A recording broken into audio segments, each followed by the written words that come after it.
बिस्मिल्लाहिर्रहमानिर्रहीम। हमारी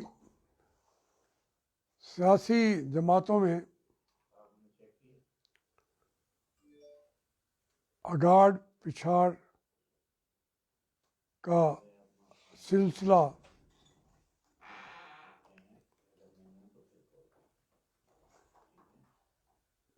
चल पड़ा है और जो इन जमातों को तोड़ने की ख्वाहिश रखती हैं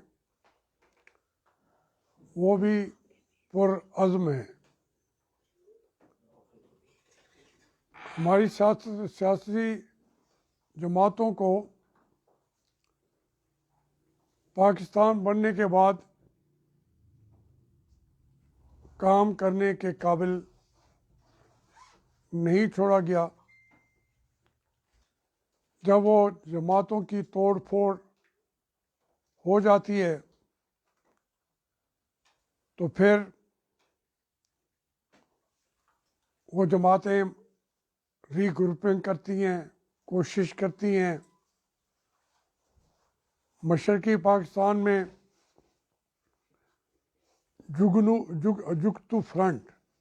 जुगतू फ्रंट बना के उन्होंने इलेक्शन लड़ा और इस तरीके से सियासी तौर पर मशरक़ी पाकिस्तान 53-54 में ही हमसे अलग हो गया।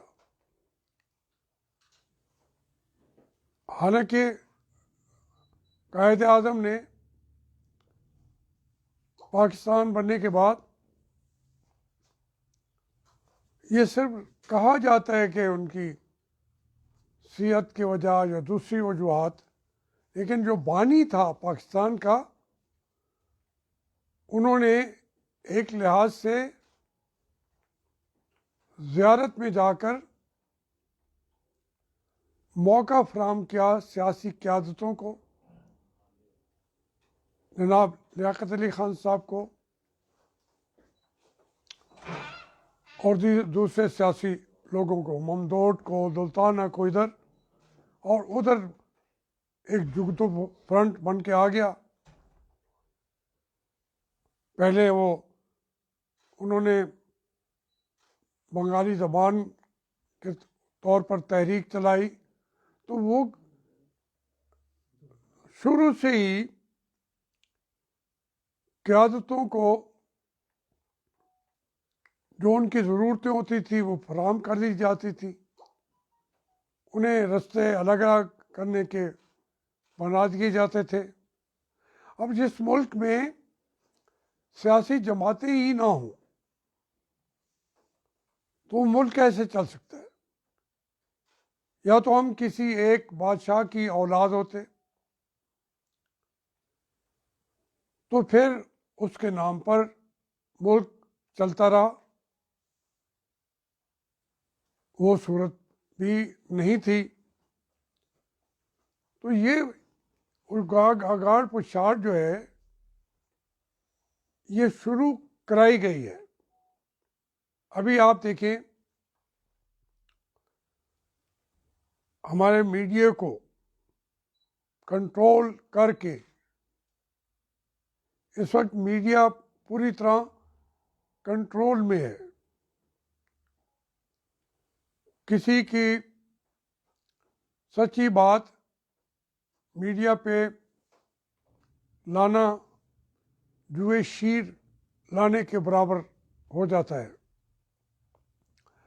अब सियासी जमातों के अंदर भी इनकरेज किया जाता है, इंसेंटिव दिए जाते हैं, जो अलग बात करे उसके लिए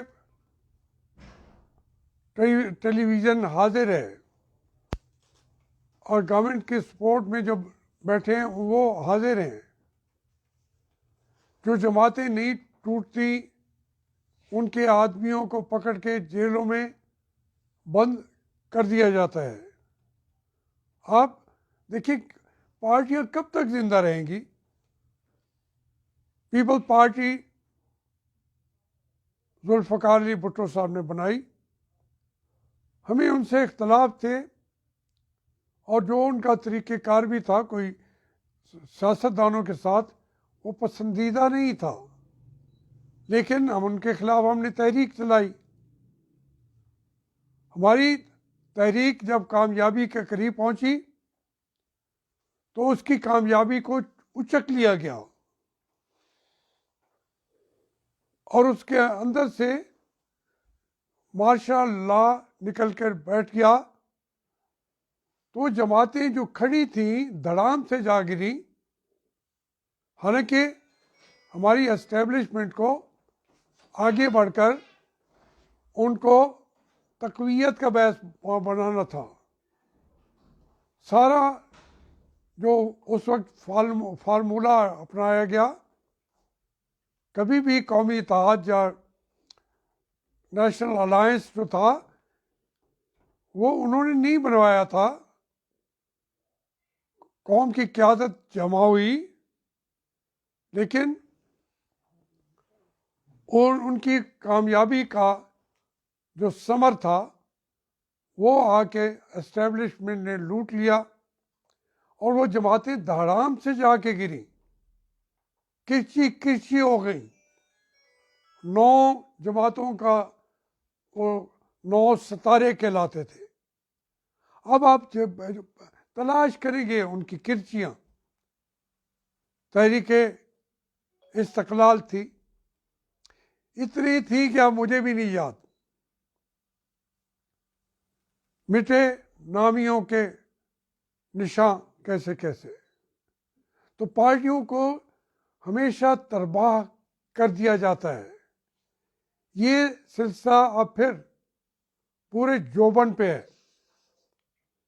एस्टेब्लिशमेंट कभी उलमा की जमातों के अंदर इनकरेज करती है। मैं समझता हूँ जिन हालात में मौलाना फजल रहमान हिम्मत करके खड़े हैं, पहले उन्हें कहा कि उन्होंने लूटा है, जब उनका नहीं कुछ बिगाड़ सके फिर उनके घर के अंदर आग लगा दी गई। ये कोई तरीका नहीं है पार्टियों के अंदर जो अगाड़ पिछाड़ है, कोई और नहीं करता, हमारी एस्टेब्लिशमेंट करती है। अब कोई उठा के देख ले। यानी पीपल पार्टी भुट्टो से इख्तलाफ अपनी जगह, मगर भुट्टो ने उसकी एक पार्टी थी उसको भी तोड़ दिया गया। उसकी जगह पे पहले बेपनाह उसके जो टुकड़े किए गए, भुट्टो के खुद के टुकड़े किए। फिर उनकी बेटी ने पार्टी को खड़ा किया, मैदान में आई और अपने बाप की मकबूलियत भी और अपनी कोशिशें भी। वो एक बहुत जरी औरत थी जिसने अपने बाप के को मिट्टी में मिलाए जाने के बावजूद ये समझते थे कि अब भुट्टो का नाम भी कोई नहीं लेगा, वो खड़ी हो गई। अब हम कहें कि जी ये पार्टियां कैसी हैं, भुट्टो फिर बेनज़ीर भुट्टो फिर बिलावल आ गया फिर और भाई बात ये है कि उनको जितना आपने मारा और उस पार्टी ने इसके बावजूद जितना अपना वजूद रखा हुआ है, ये ऐसा तो आज की दुनिया में हो नहीं सकता।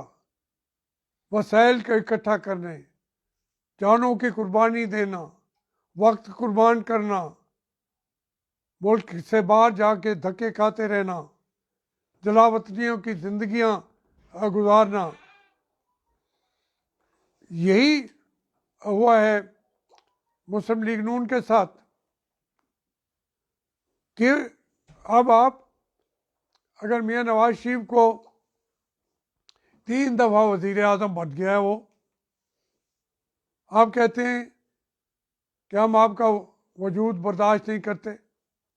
अब उनके एमएनए, ये तो कल की बात है, ख्वाजा आसिफ ने कहा है कि मुझे भुट्टो, मुझे मियां नवाज शरीफ से अलग होने को कहा गया। ये तो कल का वाक़या है और काबिल मज़म्मत है इस तरीके की हरकत। और मैं मुबारक देता हूँ ख्वाजा आसिफ को वाकई दिल की गहराइयों से कि उसने स्टैंड लिया मियां नवाज शरीफ के साथ। लेकिन कितने लोग इसी पार्टी को, इसमें से चौधरी शुजात वाली पार्टी बनाई, वजारतें दी, टुकड़े टुकड़े किया, 2/3 मेंबर वाली पार्टी से बमुश्किल हम 17 मेंबर, जो 14 डायरेक्ट थे और 3 इनडायरेक्ट, हम मुंतखब होकर जा बैठे। तो ये जब चाहते हैं तो कहते हैं ये शेर बन जाए, फिर चाहते हैं कि नहीं ये चूहा बन जाए। अब एक शेर कैसे कहेगा कि जा आप जो कहते हैं मैं वो करूं? उसके लिए मियां नवाज शरीफ काबिल तहसीन है उनका ये रोल कि हम पॉलिटिकल वर्कर हैं, हमारे पास कोई, अब ये लोग कहते हैं वरासत की सियासत है। अगर हमारे पास कोई रस्सा ही ना हो, प्लेटफार्म ही ना हो, हम जो वर्कर टाइप लोग हैं, लीडर नहीं हैं, तो हम कहाँ खड़े होकर बात करें? जब उन बड़े लोगों का गला ये काट देते हैं तो फिर हमारे हम बोलते भी रहें, कौन सुनेगा? हमें तो टीवी पे आने का वो भी हमारा जुर्म बना दिया जाएगा और पकड़ के एक एक आदमी को, आप अंदाज़ा करें मुस्लिम लीग के कितने लोगों को, 40 के करीब जो है उन पर केसेस बना रखे हैं नैब ने, एमएनएस पर। जो साथ दे वो पवित्र हो जाता है, जो साथ ना दे एस्टेब्लिशमेंट का। ये सामने ये ऐसी कहानी है जो राज नहीं रहा, ये राज नहीं रहा, खुलेआम ये बातें हो रही हैं। तो इसका नतीजा क्या होगा? वही होगा जो आपका मशरकी पाकिस्तान, आखिर उन्होंने कहा कि हमारी तरफ से सलाम आखिर है। उन्होंने सलाम आखिर कह के फिर उन्होंने खून भी दिया हमसे अलग होने के लिए, अपने पाकिस्तानी भाइयों को उनसे के चुंगल से निकलने के लिए आज़ादी का नारा लगा दिया। अब आजकल जो इंडिया, इस वक्त आप कोई चैनल देखिए उनका, आग लगाई हुई है उन्होंने पाकिस्तान के खिलाफ। बलोचिस्तान के अंदर जो कोई करीमा बीबी है, कोई है, वो लोग, हम क्या करना चाहते हैं? क्या हम जब अख्तर मेंगल को बात नहीं करने देंगे, हम अचक सी को बात नहीं करने देंगे, हम मालिक को बात नहीं करने देंगे, तो फिर दूसरी लीडरशिप तो वही आएगी जो करीमा है, जिसको पूरी दुनिया का मीडिया सर पे उठाए हुए है। फैसला आपके सामने है कि अख्तर मेंगल चाहिए या करीमा की क़यादत चाहिए। आपकी वजह से ये क़यादतें बन रही हैं। मैं जब आपसे कहता हूं तो मैं सीधी बात खुले तौर पे भी कहता हूं कि ये आपकी वजह से, एस्टेब्लिशमेंट की वजह से, हमारी अस्करी क़यादतों की वजह से पाकिस्तान मेरे सामने टूट रहा है। और तोड़ने वाले वो नहीं है उनकी हैसियत भी नहीं है। मेरे अपनी अफवाज पाकिस्तान के हाथों मुल्क टूट रहा है। मैं किसी डर की वजह से नहीं कह रहा, बखुदा मैं अपने सिपाही से लेकर जनरलों तक मैं उनके बिल्कुल एहतराम भी करता हूँ और उनको देख के खुश होता हूँ जब वो ताकतवर होते हैं। लेकिन उनके जो फैसले करने वाले हैं कि नवाज शरीफ को निकालने के लिए, मेरे सामने इन लोगों ने नवाज शरीफ के लिए, इमरान खान और इनके लोगों ने मेरे सामने बैठ के मंसूबे बनाए। 3 साल जब मियाँ साहब को निकाला गया है, उससे 4 साल पहले मंसूबे बन चुके थे कि नवाज शरीफ को कैसे निकालना है।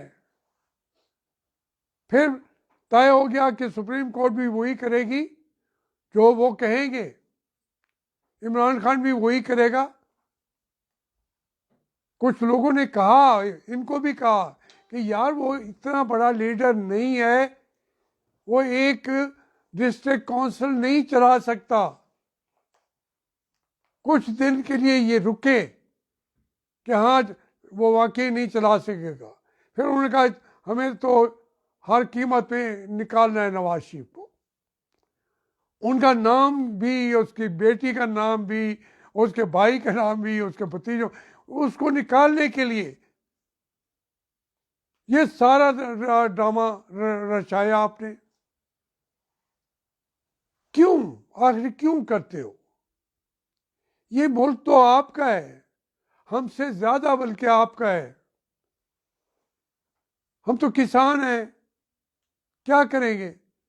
कोई और आके बैठेगा, हम चंद खिजान लड़ भी जाएंगे, शहीद भी हो जाएंगे, लेकिन कौन लड़ेगा हिंदुस्तान के बाद जिसको आप दावत दे के ला रहे होंगे? आपकी हिकमत अमली की वजह से वो आ रहा होगा। ये अगर आप समझते हैं, आपकी समझ में मेरी बातें नहीं आ रही तो ना आए, मैं कहता हूँ आनी पड़ेगी। अब ये देखें ना, आपके सामने आजकल उन्होंने पार्टियों को तकसीम करने का अमल शुरू कर दिया हुआ है। ये बहुत बड़ी खतरनाक स्कीम है। इंडिया जो बलूचिस्तान के अंदर कर रहा है, उससे भी ज़्यादा खतरनाक स्कीम ये है जो हमारे जर्नैल कर रहे हैं, जो हमारी अस्करी क़यादत कर रही है। वो सोच भी नहीं रहे। ये ख्वाजा आसिफ की बात नहीं है सिर्फ, वो तो एलानिया कह रहा है कि मुझे, उन्होंने कहा कि नवाज शरीफ का साथ छोड़ दो, मुकदमे भी हम भुगत लेंगे, जवाब भी हम देंगे, फारिग कर देंगे तुम्हें, लेकिन ये करो, उसके खिलाफ बोलो। तो ये क्यों करना चाह रहे हो? हमारे आपस में भी इख्तलाफ हो जाते हैं। मेरा भी इख्तलाफ ख्वाजा आसिफ से होता भी है, मगर मेरा सियासत के अंदर वो मेरी बिरादरी है, मेरा भाई है, मेरा शायद पाकिस्तान में सबसे ज़्यादा मुझे हंसाने, मोहब्बत करने वाला और छेड़खानियाँ करने वाला कोई प्यारा तरीन दोस्त है मेरा पाकिस्तान में, तो वो ख्वाजा आसिफ है। संजीदा भी है, लेकिन मेरे साथ जो मैं उसके साथ मिल के 10,000 बातें उसको सुना सकता हूँ, वो मुझे सुनाता है। हम इन बातों को क्यों आप नहीं आगे बढ़ने देते?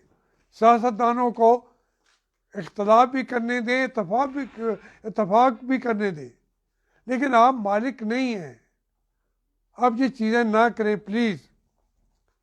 मैं आज का तो सिर्फ यही है कि ये पार्टियों को तोड़ना मुल्क के तोड़ने के बराबर है। कहाँ तलाश करेंगे बलूचिस्तान से जो पार्टियां आज पंजाब की सरजमीन पर आके खड़ी होती हैं और वो यकजहती का इजहार करती हैं? महमूद अचकज़ई हो, मालिक हो, अख्तर मेंगल हो, मौलाना मुफ्ती फजल रहमान हो, इसी तरीके से सरहद से भी वली खान के एमल वली खान हो या असवंत वली खान हो, मैं ज़ाती तौर पे उनके साथ हमारे हम ऐसे हैं जैसे सगे भाई होते हैं। असवंत यार के बच्चे मेरे लिए 3 साल खाना पकाते रहे मेरे लिए, उसके बच्चे बच्चियां। इतने भाईचारे हैं, उनको क्यों तकसीम करते हो? क्यों ये गलतियां हमारी मुल्क के अंदर गलत फहमियां पैदा क्यों करते हो? अपने आप को संभालो। इमरान खान का कोई मसला नहीं है। इमरान खान जो है वो तो बेचारा एक इंतहाई रियली चुगत दिमाग है। आज का नहीं, मैं इत्तेफाक से मुझे देखने का मौका मिल गया। आज सारे कह रहे हैं कि जी वो जिसने उसके बाल लगाए थे उसको उन्होंने पिम्स का डायरेक्टर बना।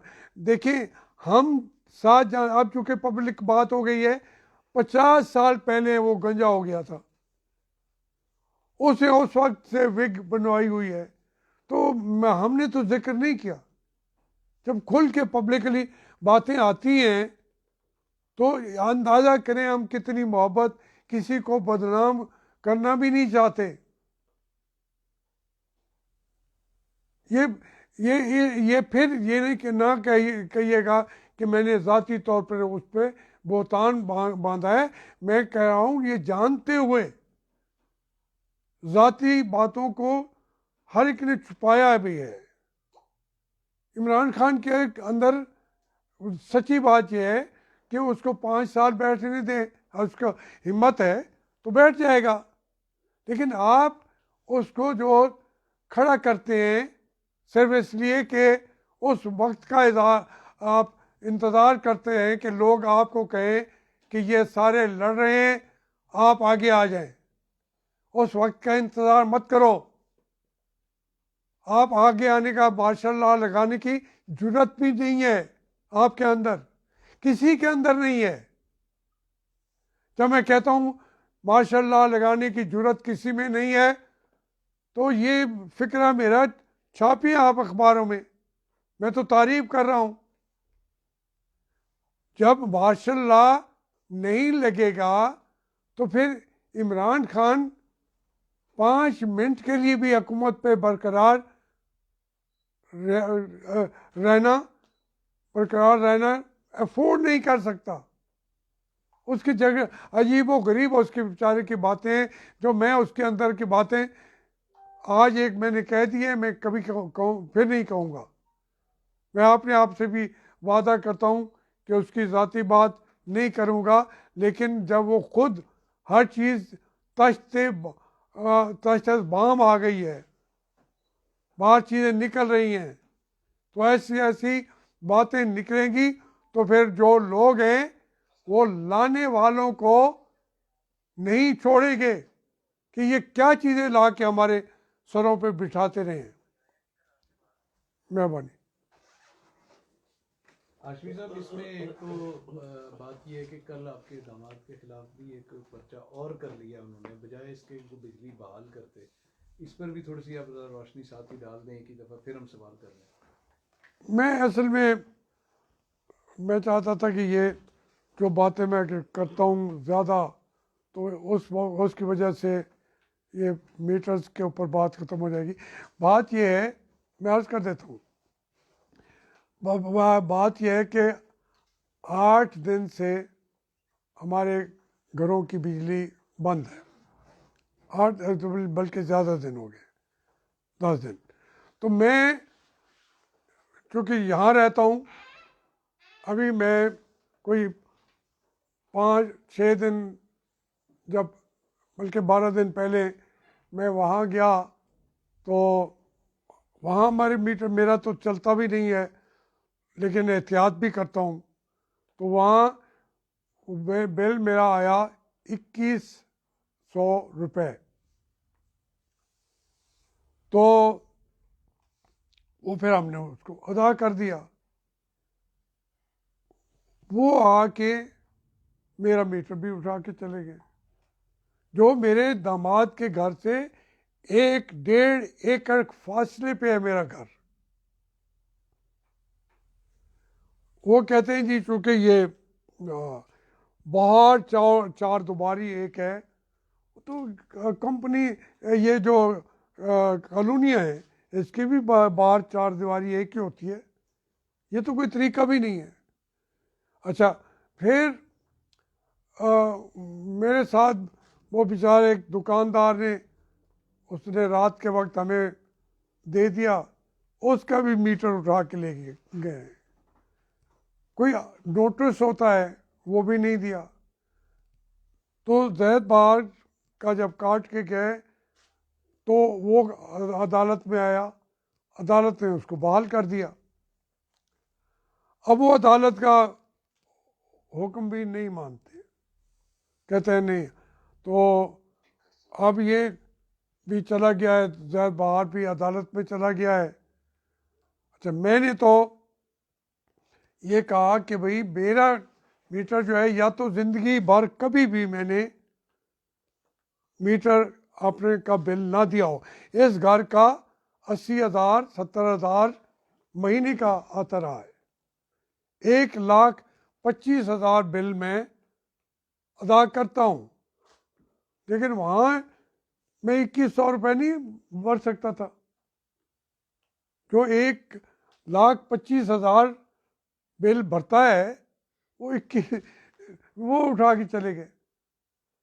मकसद यही था कि तौहीन की जाए, और ये एक एसडीओ का काम नहीं है, ये अहकामात कहीं और से दिए जा रहे हैं। क्योंकि हमारा कोई असूल ही, मैं आपको बताऊं, आपने शाह साहब पूछा है, मैं वह बंदा हूं जो सियासत से दस्तबरदारी की बात करता है, क्योंकि मैं जिम्मेदारी लेता हूं अपने बेटियों की, कि अगर उन्होंने कभी बिल ना दिया हो या कोई सियासी गलत बातें की हों, लोगों का देना हो, अदारों के पैसे देने हों, मेरी बेटियों ने, मेरे दामादों ने, मेरे भतीजों ने, मेरे भांजों ने, कभी उन्होंने कोई किसी आम आदमी के भी पैसे देने हों, एक केस बता दें। बाकी लोग कहते हैं जी सियासत में, जी वो मेरा भाई है या वो मेरा भतीजा है, मैं तो नहीं हूँ, मैंने तो नहीं देने। मैं सारे ख़ानदान को 50 साल तक ऐसे रखा है कि वो किसी चीज़ के अंदर कोई गलत काम ना करें। ट्रैफिक भी उसका जो चालान है वो भी मेरा 1-2 दफ़ा हुआ था मोटरवे पे, मैंने ड्राइवर को खड़े होकर कहा कि बिल अदा करो। मोटरवे वालों ने, बेचारों ने एहतराम करते हुए कहा कि आप तो सोए हुए थे। मैंने कहा नहीं, इसकी जिम्मेदारी मेरी है। मैं कभी सोच नहीं सकता, जो आदमी इतना ज़्यादा अपने ख़ानदान का भी ये ले के बैठा हो कि वो भी गलती करेंगे तो मैं सियासत छोड़ दूंगा। तो ये बातें करना उस आदमी के साथ, और उनको वो भी गए हुए हैं कल शायद ज़ाहिद बार साहब भी, कि भाई मुझे आपने ऑर्डर दिए थे। वो उसने कहा कि जो वो एसडीओ है उसने कहा ये मेरा इस ऑर्डर को कोर्ट भी करे, वो रोकने की असरअंदाज नहीं हो, खुद फैसला कर दिया। अब ये एक अजीब सी बात है ना। और कोई चीज़ इस दिन में आपके जहन में हो? मैंने इस केस को देखा है, मैं खुद भी गया था, हाँ। साहब से मिला था। हाँ। जाहिद बार हाशमी का भी मैंने वर्शन लिया था, उनका भी हमने चलाया भी है ना अपने चैनल पे। तो 2 बिल वो बता रहे हैं कि 2 बिल जो हैं जाहिद बार हाशमी साहब के 14,700 रुपये उनकी अमाउंट बनती है, वो डिफ़ॉल्टर थे। एक और बिल है फरखंदा बीबी के नाम से, 40,000 रुपये जाहिद से डिफ़ॉल्टर है, वो डेड डिफ़ॉल्टर है। जाहिद बार हाशमी साहब के 2 बिल जो है वो मीटर कटने के बाद जो है वो अदा किए गए हैं, जमा करवाए गए। जबकि अभी तक जो फरखंदा बीबी के नाम का जो है बिल 40,000 से ज़ायद का, वो अभी तक जमा नहीं करवाया जा सका। देखिए तो बात, वो ये कहते हैं कि अपना जावेद हाशमी साहब ये इसको सियासत चमका कर रहे हैं, ये डिफाल्टर हैं तो बिल भर देते तो हम क्यों काटते, बाकियों के भी हमने काटे नहीं हैं बिल। पहली बात यह है मैं डिफाल्टर हूँ, नहीं आप नहीं क्या हैं, वो तो मानते हैं? जाहिद बारिश तो में साहब। मुझे इससे आप अंदाज़ा करें ना कि मेरा क्यों काटा है, पहली बात ही बताएं। उनकी मेरा ये सवाल मैंने उनको किया है, वो ये कहते हैं कि मैप्को की ये पॉलिसी है कि अगर 2 बिल एक घर के डिफाल्टर हैं तो हम पॉलिसी है भाई कि वो बाकी उनका भी है काट ना, दें, बाकी भी काट दें। वो मेरा, कह रहे हैं ना कि बिल्डिंग डिफॉल्ट मैं कहता हूँ बिल्डिंग है बिल्डिंग ही बिल्डिंग नहीं जाके हमने बुलाया है, पुलिस वालों को दरख्वास्त दी है कि आके चेक करें, वापडा वालों को भी कहते हैं चेक चेक करें, आपके जितने जर्नलिस्ट हैं उनको हमने बुला के कहा कि भाई ये बताएं ये मेरा घर है, वो आप अंदर देख के गए उन्हें, 2 एकड़ के फासले पे, 1 एकड़ के फासले पे जैद बहार के वहाँ घर है, या तो एक बिल्डिंग हो, एक बिल्डिंग हो साथ के साथ लगी हुई हो, हमसायों के बिल भी काट सकते हैं, फिर उसके लिए नोटिस देते हैं, मुझे कोई नोटिस दिया अगर मैं डिफाल्टर हूँ? अच्छा, जैद बहार के जो बिल थे उन्होंने दे दिए, उसके बावजूद काट दिया, उन्होंने कोर्ट से फिर ऑर्डर लिया स्टे का, भाई पैसे भी आपको दे दिए, ये तो लगाए वापस, तो उसके गले पड़ गए। ये देखे ना, अब जो आप बता रहे थे फरखंदा बीबी का, फरखंदा बीबी जो है ये जैद बहार की हमशीर है, और वो वफात भी कर गए। वफात हुए भी 1.5-2 साल हो गए, और वो साहिब हैसियत थी, वो इन्होंने अब ये केस क्या किया है कि ये कमर्शियल बिल था, कमर्शियल क्या कहते हैं उसको, कमर्शियल मीटर, हाँ कमर्शियल वो डोमेस्टिक, तो इसको इन्होंने डोमेस्टिक पे इस तरह, ये पाकिस्तान का पहला केस होगा। नहीं नहीं हाशमी साहब, ये डोमेस्टिक मीटर है फरखंदा बीबी वाला जो कमर्शियल चल रहा था आपके मैरिज हॉल पे। सुने ना, ये फिर मैं बता देता हूँ, आप मुझे पूछे कि मालूमात मैंने ली है ना, आज तक मैं तो कभी ये इन चीज़ों में नहीं, मैं लेके बैठा हूँ, ये उनका घर का पहले था, उसको उन्होंने शिफ्ट किया अपने मैरिज हॉल में, मैरिज हॉल में वहाँ कमर्शियल बना के कमर्शियल का वो देते रहे, फिर बाद में किसी ने, इन्होंने जिसने भी किया, वो मीटर बाद में वापस कर लाया गया, अब वो कमर्शियल का पैसा दे रहे थे, डोमेस्टिक तो ख़त्म कर दिया, लीगली उसको कमर्शियल बनाया गया, वो कानून चीज़ें पड़ी हुई हैं, फिर उसके बाद जो है वापस घर ले गए,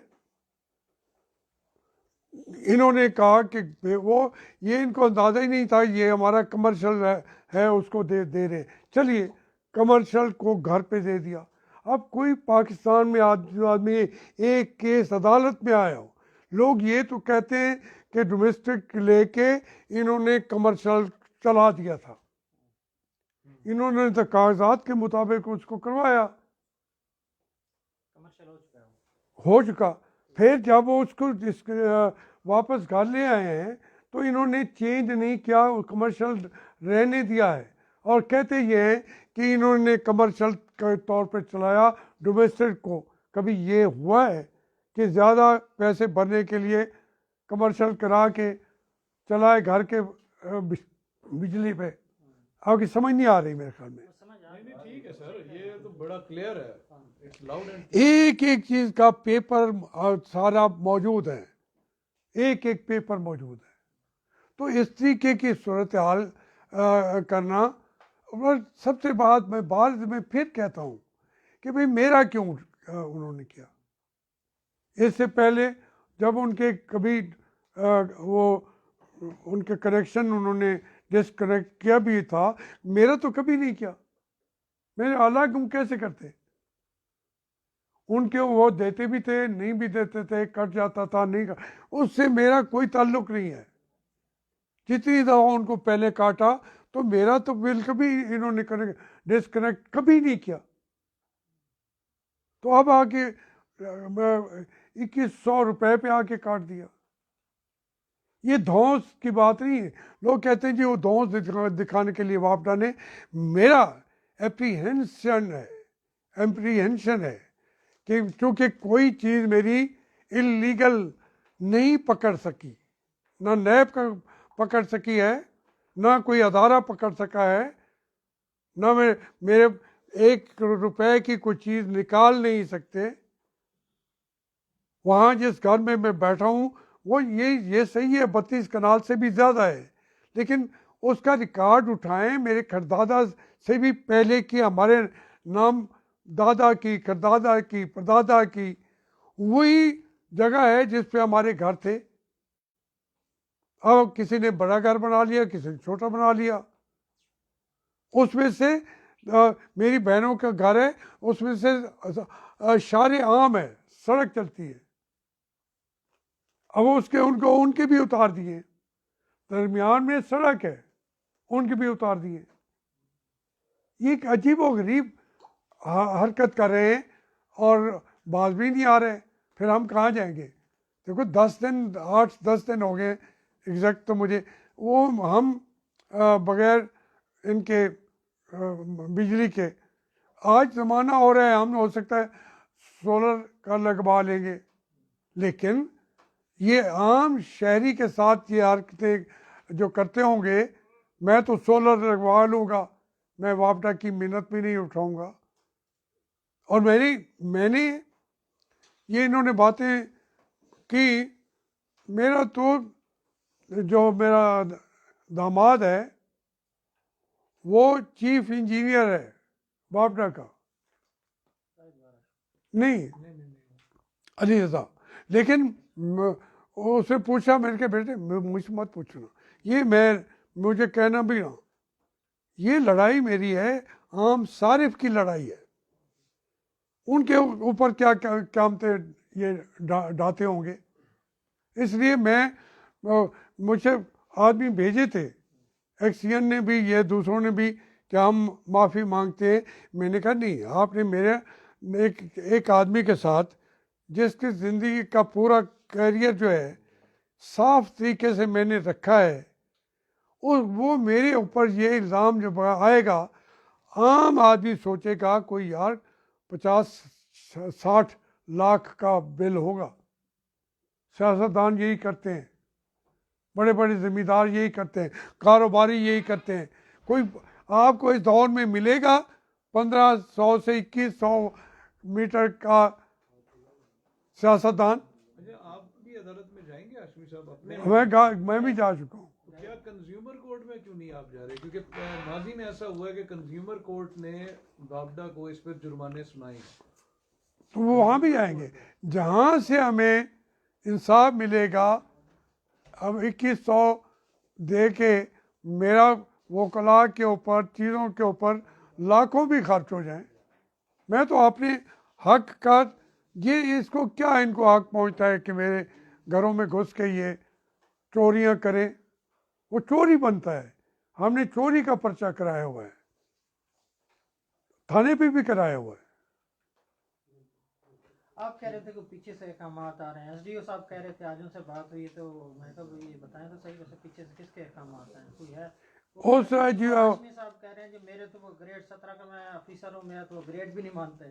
मैं तो, मुझे नहीं पता, मैंने कभी नहीं कहा कितना उनका ग्रेड 17 है उनका जो एसडीओ। बाखुदा मुझे तो पता भी नहीं है, मुझे क्या पता 17 क्या हो 18 का हो, उसका देखिए पूरा उसका उनका डिपार्टमेंट वो उसके साथ खड़ा हुआ है। सिर्फ डिपार्टमेंट नहीं, डिपार्टमेंट की हिम्मत है कि मेरे साथ 2100 पे लड़ाई कर रहे। वो मुझे यार उसके साथ तो ना मुझे मिलाओ आप। वो अपनी सतह पे वो अपना मालिक है, लेकिन मैं कहता हूँ जो आदमी एक बदयांती कर रहा हो, अपने सारिफ को लूट भी रहा हो, धमकियां भी लगा रहा हो, मीटर खोल के भी चला गया हो, कानूनन ये भी हक नहीं है। 3 दफ़ा नोटिस दिया जाता है, फिर आप मीटर उठा सकते हैं। ये बात आपकी ठीक है कि नोटिस लाजमी 3 दफा, नहीं दिया, 1 दफ़ा भी नहीं दिया।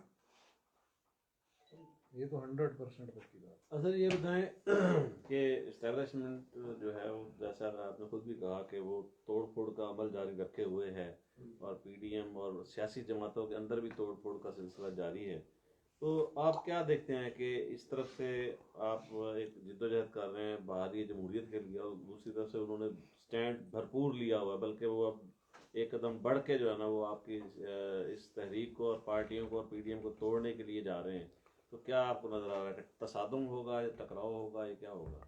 देखें, ये हमारे मुल्क के अंदर ये चीज़ें पहली दफ़ा नहीं हो रही। हमेशा जो एस्टेब्लिशमेंट है वो लड़ती रही है, लेकिन हमेशा कामयाबी जो है वो जमहूरियत पसंदों को हुई है। लेकिन इस ये जंग हारने के बावजूद अयूब खान हो, गुलाम मोहम्मद, जनरल गुलाम मोहम्मद हो,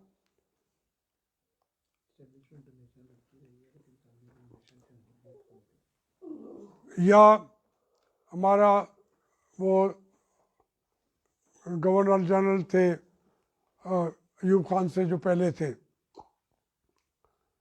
क्या नाम था उनका, वो भी डीसी से बने थे, सिकंदर मिर्ज़ा। ये तमाम आते रहे हैं और अपनी मर्ज़ी के मुताबिक उन्होंने वो चलाने की कोशिश की। आइन अपनी मर्ज़ी के मुताबिक बनाए गए। जो अवाम है वो और कुछ नहीं कर सकते, वो मैदान में आते हैं आखिरकार, और जो एस्टेब्लिशमेंट होती है उनको झुकना पड़ता है। वो वक्ती तौर पर झुक जाते हैं, लेकिन चूँकि उनके पास वो एक ऐसी एस्टेब्लिशमेंट ओवरऑल एक इतनी बड़ी सियासी पार्टी बन गई है, अब एस्टेब्लिशमेंट नहीं रही, अब अस्करी क़यादत नहीं रही, अब सिविल ब्यूरोक्रेसी नहीं रही, बल्कि ये एक पूरे मुल्क के अंदर एक सियासी जमात बगैर नाम रखे वो मुल्क के अंदर वजूद में आ चुकी है, जिनके तमाम कारकुन जो हैं वो वेल पेड होते हैं।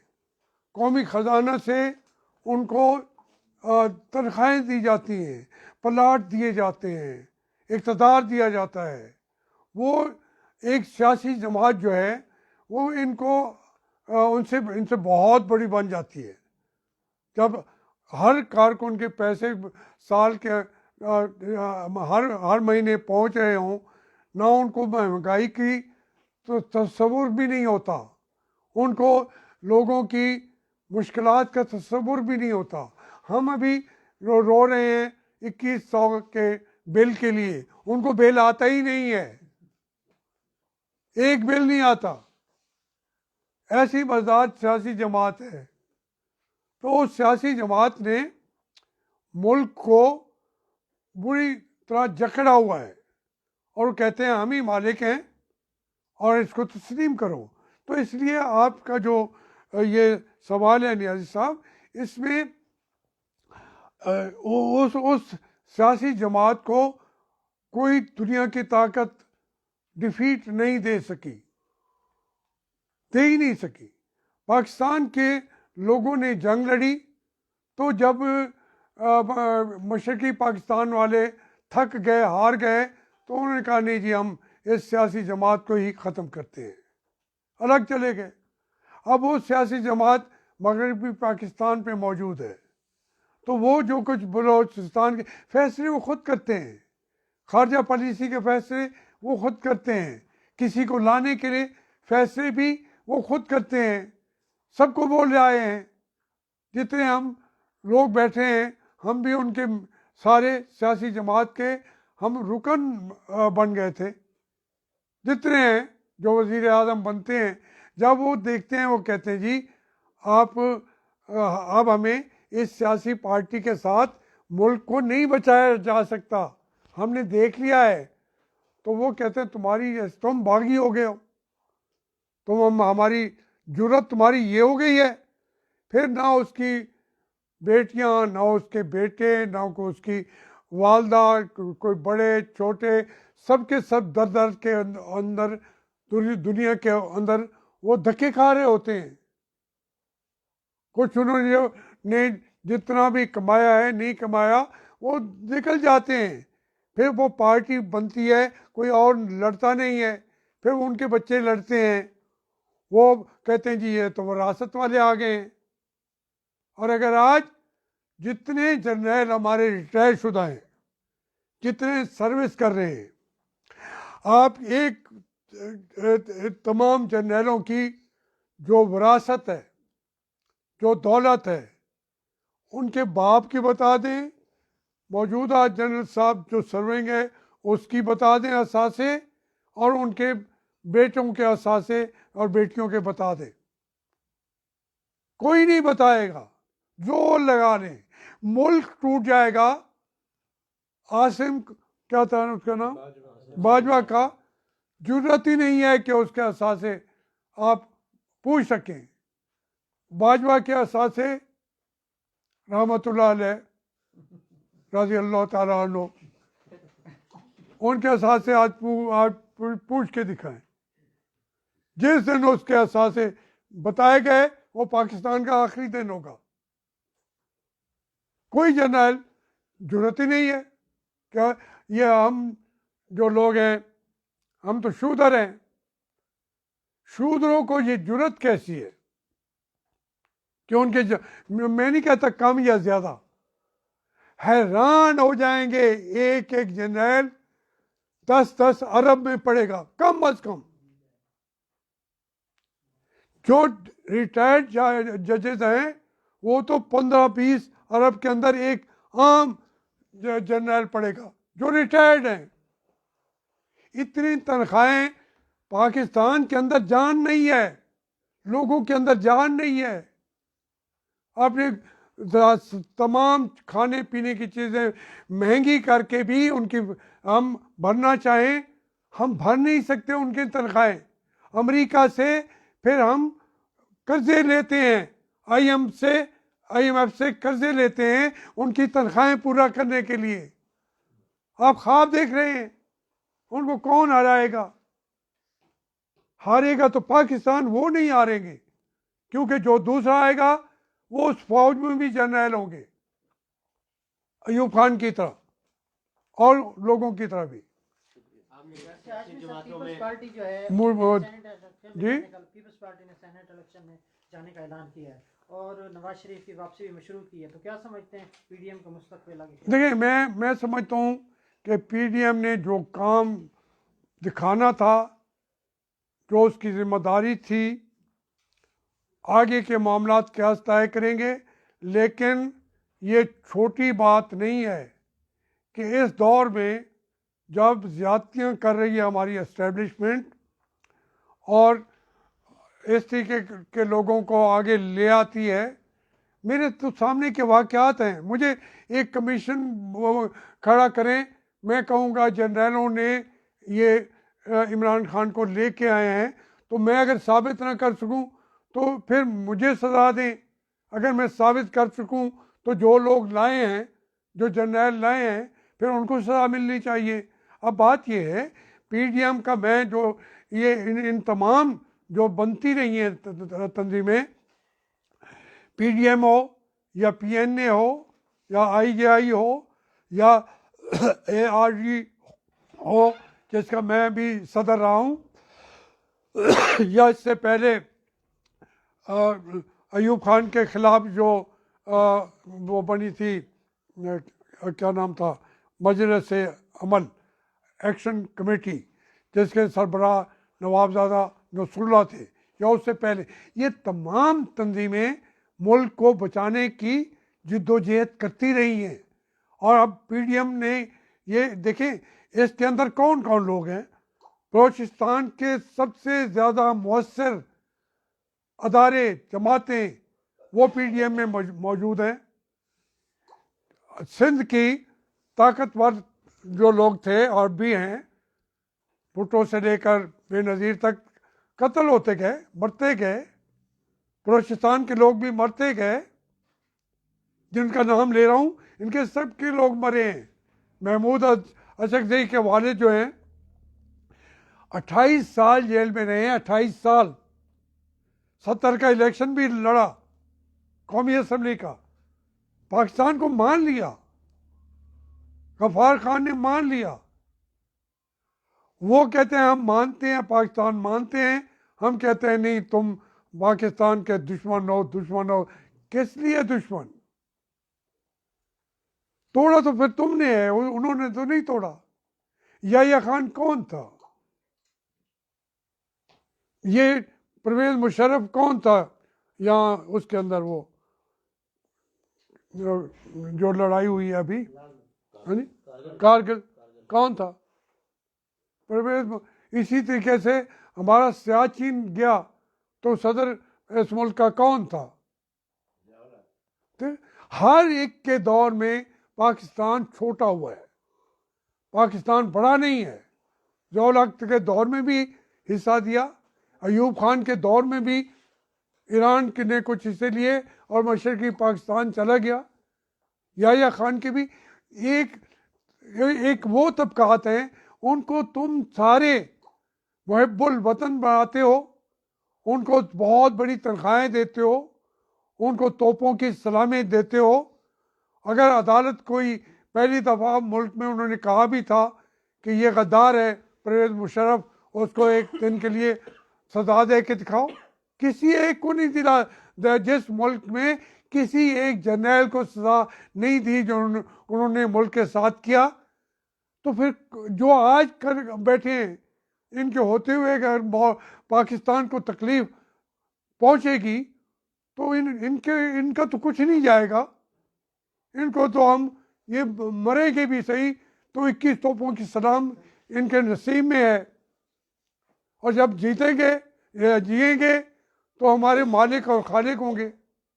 ये जो आप मुझसे पूछ रहे हैं कि ये पीडीएम जो है ये उन लोगों की जमात बन गई है जिन्होंने पाकिस्तान की फ़ौज से गोलियां खाई हैं, मर गए हैं।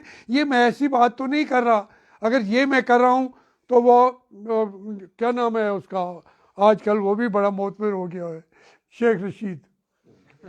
तो उसने कहा है जो फ़ौज के ख़िलाफ़ बात करेगा, भाई जो फ़ौज के ख़िलाफ़ इमरान खान ने बातें की हैं, मैं तो उससे आधी भी नहीं की अभी तक, इतना ताबेदार हूँ। मैं ताबेदार हूँ, वो ताबेदार खान है। हम भी ताबेदार हैं, वो ताबेदार खान है।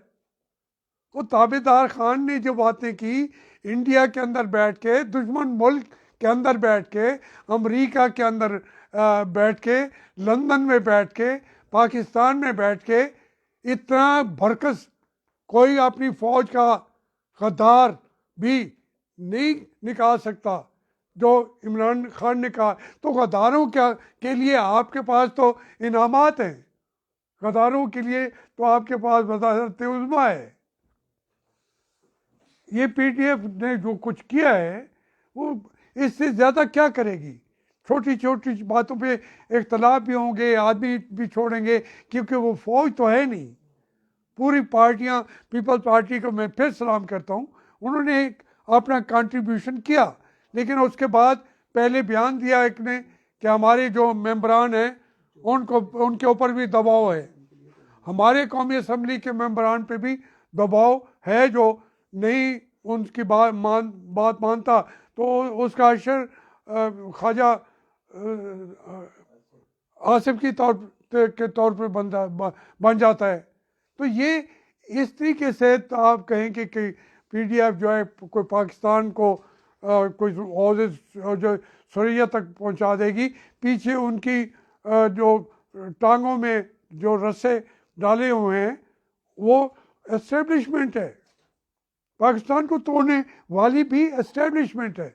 एस्टेब्लिशमेंट नहीं कहता, एक बड़ी सियासी जमात है जिसकी तनख्वाह आप और हम देते हैं। अच्छा, आपने क्या सियासी जमातें जो है एस्टेब्लिशमेंट सियासी जमातों को तोड़ रही है, तो सियासी जमातों की क़यादत में भी तो मरोसियत और आमरीत मौजूद है, उस हवाले से मैंने लंबी बात अर्ज की है यही वो यही बात की थी कि जब आप भुट्टो को मार देंगे, पीछे पार्टी के वाले तो बताऊं क्या क्या था। पार्टी के लोगों ने 4 आदमियों ने मिलकर नेशनल पीपल पार्टी बना दी, पार्टी को 6 हिस्सों में तकसीम कर दिया। पार्टी के खुद किसने कराया? एस्टेब्लिशमेंट ने। जतोई साहब को वजीर आज़म भी बनाया। मुस्तफ़ा खान ने, जिसने इंदिरा गांधी से मुलाकात की और असला मांगा और आदमी मांगे कि हम पाकिस्तान की फ़ौज के ख़िलाफ़ लड़ेंगे, उस मुस्तफ़ा खान को हमीद गुल साहब ने और तमाम ISI ने बुला के कहा कि नवाज शरीफ की क़यादत को वो उभर रहा है, उसकी क़यादत को ख़त्म करने के लिए मुस्तफ़ा खान को पंजाब में लीडरशिप के तौर पर उभारो। और उसका जिसको गद्दार के हमारे सामने ऐसे नहीं हुआ बात। मैं तो असम्बली के अंदर था, हमें ये जो थे हमीद उल साहब और दूसरा उसका अख्तर का जो वालिद था जनरल अब्दुर्रहमान, हमें उन्होंने दिखाया उसके ऊपर स्क्रीन पे कि ये मुस्तफ़ा खान जो है ये राह के से पैसे ले रहा है और इसको हम नहीं छोड़ेंगे। जब नवाज शरीफ की क़यादत उभरने लगी तो उस मुस्तफ़ा खान को बुला के वज़ीर बना दिया, वज़ीर वापडा, और उसको उसके सारे उसने जो मीटर थे, हमारे तो 1 मीटर की बात कर रहे हैं, उसने 5000 मीटर लोगों को मुफ्त दे दिए। और फिर उसके यानी आप अंदाज़ा करें कि इस तरीके के लोग यहाँ हमारा करते रहते हैं। वापडा का वज़ीर था, पानी बिजली, और उसने कहा कि मैं तुम्हें अभी कालाबाग डैम भी बना के दे दूंगा मुस्तफ़ा खान से। तो ये हमारे जर्नल कर रहे थे, ये हकीकतें इंदिरा गांधी से मिल रहा है। और फिर उनको मिला के एक नेशनल पीपल पार्टी NPP बनवा ली। उसमें मिराज खालिद भी थे, उसमें मुबशिर हसन भी थे, उसमें जतोई साहब भी थे, उसमें मुस्तफ़ा खर भी थे, और उसमें फारूक लगारी साहब भी थे। तो क्यों अब जब ये खुद बनवाते हैं, असम्बलियों को तोड़ के उन आदमी को कत्ल करके, फिर भी उनकी पार्टियों के अंदर ये चीज़ें जो खड़ी करते हैं, जो आप पूछ रहे हैं, तो वो क्या करे? अगर बेनज़ीर उसकी जगह पे खड़ी होगी, कहे कि मैं गोली खाऊंगी, मैं अपने बाप की बात को आगे बढ़ाऊंगी, तो फिर आप क्या करेंगे? नवाज शरीफ को उन्होंने क्या क्या नहीं किया। अगर उसकी बेटी आके खड़ी होती है कि मैं अपने बाप की, सारी पार्टी उस तरह की जंग नहीं लड़ सकती। जब आप डाल देंगे उनको जेलों में, तो फिर उनकी औलाद ही आके लड़ती है।